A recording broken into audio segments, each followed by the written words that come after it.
must say, Stefan's Portuguese is probably better than mine. I only learned it in high school, right? So that was really good.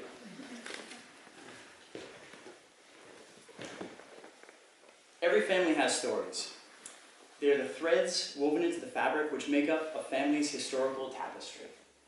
As a boy, I was always fascinated by hearing these stories of past generations, of those people whose blood I shared, but whose memory could only be regained by the retelling of their lives' experiences.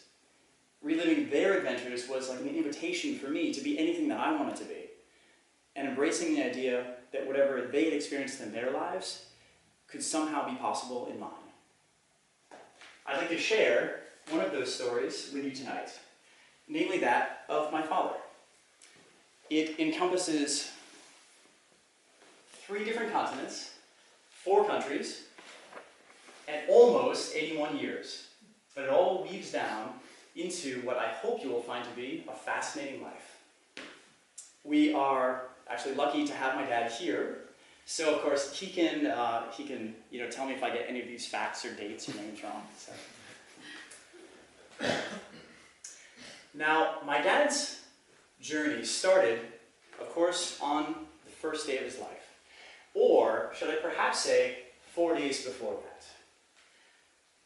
Because on November 19th, 1936, Henrique Manuel de Sousa Galvão was born in Almancil, a city in the south of Portugal in the Algarve. Perhaps some of you have been there on vacation. Now, he was born to a relatively poor farmer family. His parents were Antonia and Manuel Galvão, and at that time, he had an older brother named Diamantino. Later on, he would be joined by his only sister, Leonor, and the youngest brother that he would have, which was Firmino. Now, when I say that they were born into a relatively poor family, I mean it. They lived in a 2-room farmhouse, and the room that the children shared was also sometimes shared by the animals when it was cold. So you could say that they lived in a state of poverty. Here's one of the rare pictures of my family way back then. My dad is over here. This is my avô, or my grandmother, and other family members in the back here.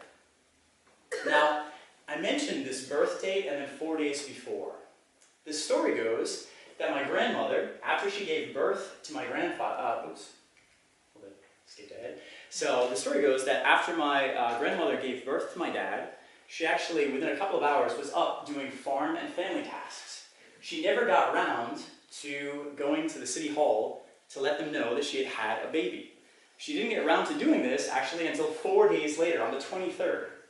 And at that point, she went to the city hall, and she thought it was simply easier to lie and simply say, yeah, I just had the baby, than to try to explain back.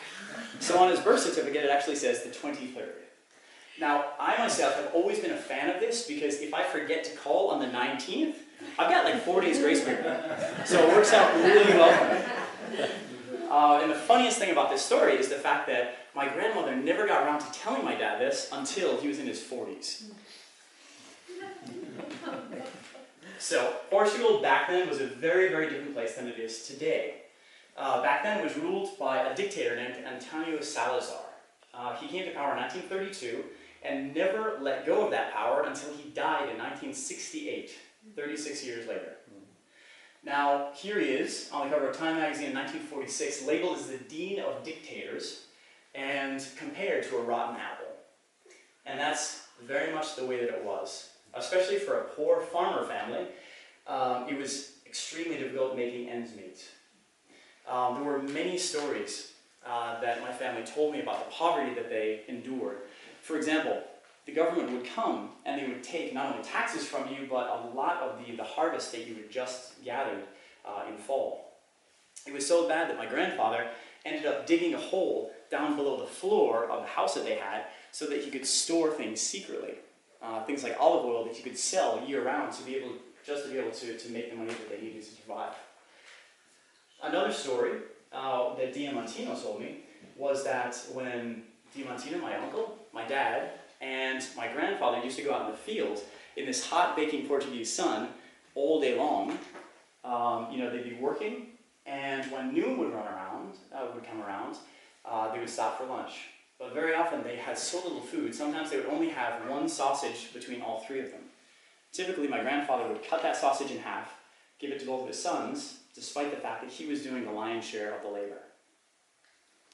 My grandmother never learned to read nor write, and let's say the economic situation got so dire at one point that my grandfather decided he was going to do what most able-bodied Portuguese men were doing at the time, and that was going abroad, getting a job there, so that he could send back money to his family in Portugal. And that's exactly what he did. This is a picture of a photo, this is a photo of a family that was probably of similar economic means around about the same time. Now, you can imagine, for my dad at Diamantino, it was sort of difficult. With the father being out of the house, that means that they had to pick up a lot of the chores that the dad normally did. And effectively, that meant that schooling was only a second priority, if that.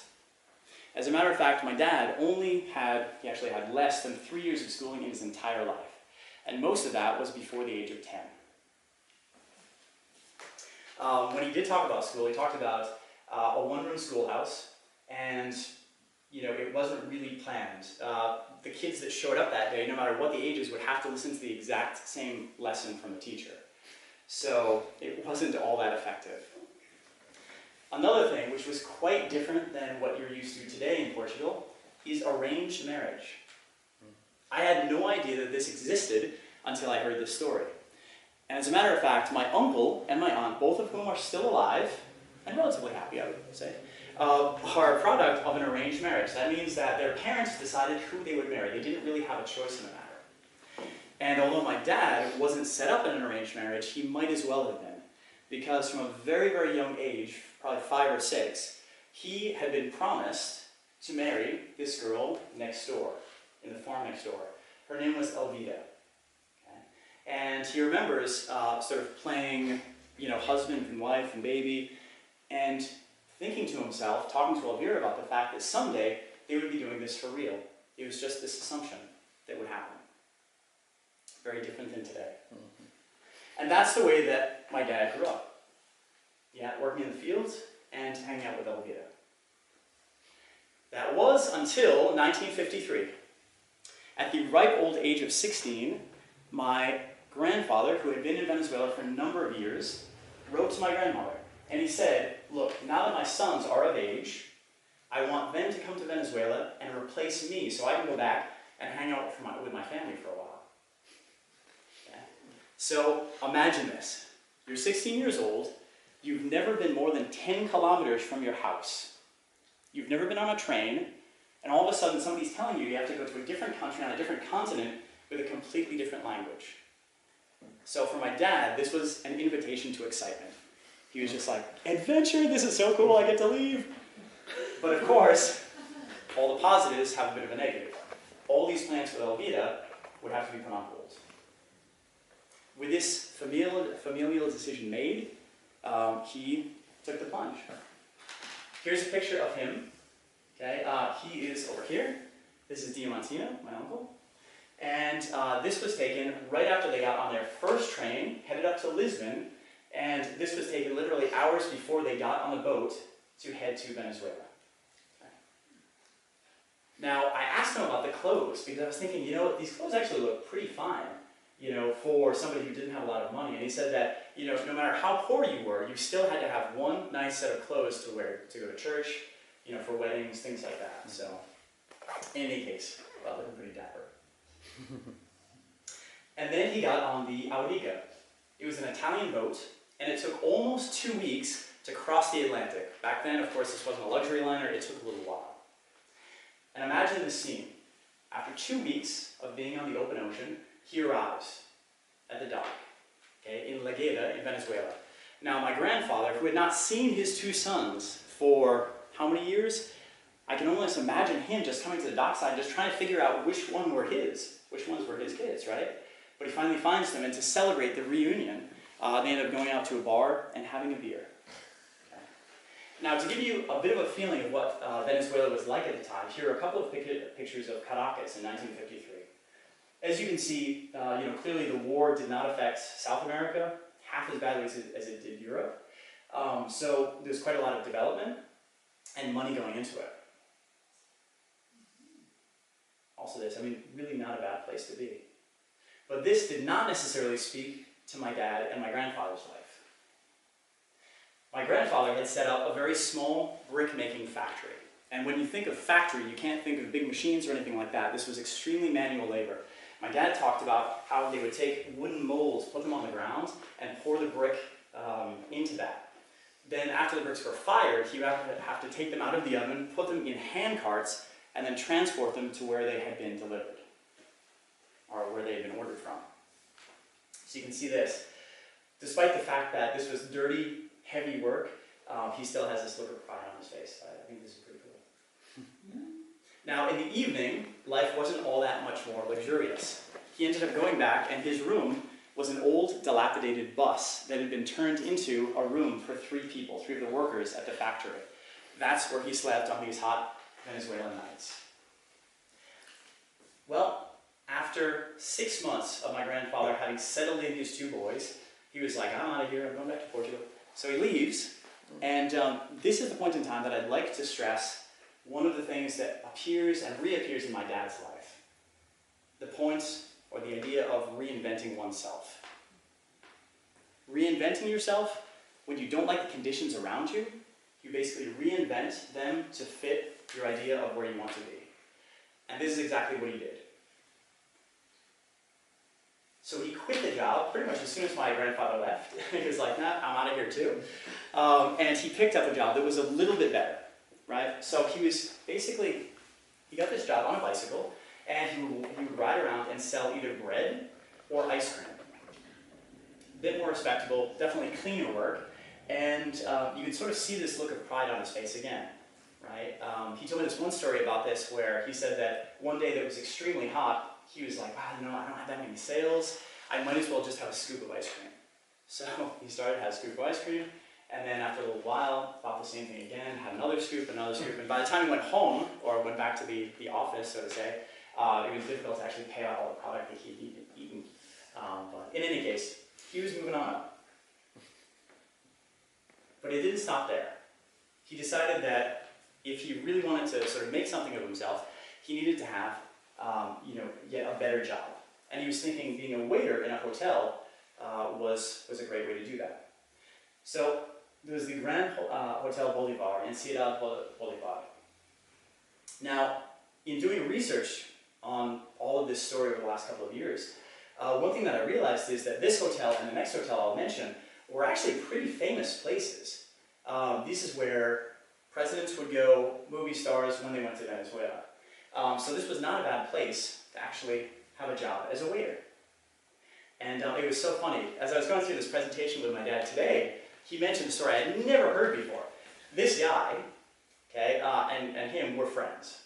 Okay, so my dad here on the left, these guys were friends. So they're walking through this garden in the back of the hotel, and apparently there's this beautiful woman from Trinidad. Okay, so my dad starts chatting her up, and he says that he's pretty much on the way to convince her to actually go out with him, right? So I think something like he goes away, comes back later on, meets her again. So things are definitely going in the right direction, and he thinks he's going to get a date. Well, this gentleman comes out, and he's just like, oh, can you introduce me to your friends? And my dad's like, oh, sure, yeah, you know, this is him, this is her. And immediately, they fall in love. and it was for real. He ended up being the best man at this guy's wedding. So. But again, he kept on moving up. So he thought that the next best place to work would be a hotel in Caracas, the capital of Venezuela now. Okay. So, and just to give you a feeling of sort of the importance of this place, it made itself onto a stamp even back then in Venezuela. So this was a Hotel Tamanaco, and here are a couple of pictures of him there. And that wasn't the last job that he had in Venezuela. He decided that he wanted to go into business for himself. Again, taking a step up and reinventing his circumstances. He bought an old truck and drove out to the farmland, generally where farmers couldn't or didn't necessarily take their produce into town. He would buy the produce there and then bring it into the farmer's market and then sort of resell it almost as a wholesaler to the people selling vegetables. Good. Well, take a bit of a political sidestep at this point and talk about these guys, because it's difficult to talk about this time and this epic without thinking about the political ramifications. After all, this is the 1950s and 60s, where tons of revolutions are happening in Central and South America, right? And two of the most important players in this were these guys, Fidel Castro on the left and Che on the right. And it just so happens that my dad has this tendency to sort of end up running into people, relatively famous people in his life. And these were some of the, well, I'll tell you a story. So in any case, one of the hotels my dad was working at was the place where Che had organized an event to drum up support for his cause. Ends up that my dad ended up talking to Che for a little bit. Also at that event was Fidel Castro's sister, who was gathering money for her brother's own revolution. And just in case anybody's here from the US consulate, I should probably not mention that he donated 500 bolivars to her cause. Just forget that I said that. So. And speaking of politics, he also lived through a coup d'etat. On January 23rd, 1958, there was a revolution in Venezuela. He ended up working at the Hotel Tamanaco at the time, which was only about a kilometer away from Miraflores, which was the presidential palace where the dictator was overthrown. So he saw scenes like this up close. And when I asked him about this, he said that, yeah, it looked very much like this, and pretty much the whole city was shut down. Your goal was just to keep your head down and not get pulled into trouble. And then there's this gentleman. So, coincidence, as you'll see, plays a very driving force in my dad's life. And this was one of the first ones. So, there's a lot of coincidences, similarities between this gentleman and my dad. Number one, they're both Portuguese. Number two, they both lived in the same place in Venezuela at the same time. Number three, they both share the same name, Henrique Galvão. The main difference is this gentleman was a Portuguese revolutionary, and his goal was to overthrow the government. And he did that in the following way, or he tried to do it in the following way. He gathered a whole bunch of like-minded thinkers, Portuguese revolutionaries and Spanish revolutionaries, and they wanted to hijack a boat, the Santa Maria, which was a Portuguese cruise liner. So in 1961, they did just that. They went to La Guaira in Venezuela, and they boarded the boat. They pretty much overpowered the crew, but they did it in a way that I think only one person got hurt, right? It wasn't sort of like today where tons of people get killed or anything. So one person got hurt. Otherwise, they pretty much just took over the ship, and then their goal was to go radio silent so that nobody could find them. Instead of going to Portugal, they would reroute the ship to Angola, where they would pick up more revolutionaries, then head up to Portugal to overthrow Antonio Salazar. And they got pretty far. For about 3 days, they were completely radio silent, until the Venezuelan authorities asked the US government to say, hey, can you look for this ship to figure out where these guys are? So here's a picture of the US plane. Having found the ship, they recontacted the ship, and they convinced Galvão that there was pretty much no place to go. He said, okay, that's fine, I'm going to give myself up in Brazil. They were like, okay, that's fine. So he went there, and he actually got away pretty much scot-free, because the Brazilian authorities ended up welcoming him with open arms. Okay? But that is not where the story ends. Because my dad just happened to be driving up to La Guaira on the same day that Henrique Galvão tried to hijack the ship. And it just so happens that my dad's uncle also wanted to go up to La Guaira, because he was going to go on a ship. Ends up that my dad's uncle had like 3 bags with him, and he asked my dad to help carry them. So my dad said he picked these things up, threw them in his car, and the last one was this relatively large duffel bag that had metal inside. It was really heavy, and he picked it out, threw it in the back, didn't really think much of it.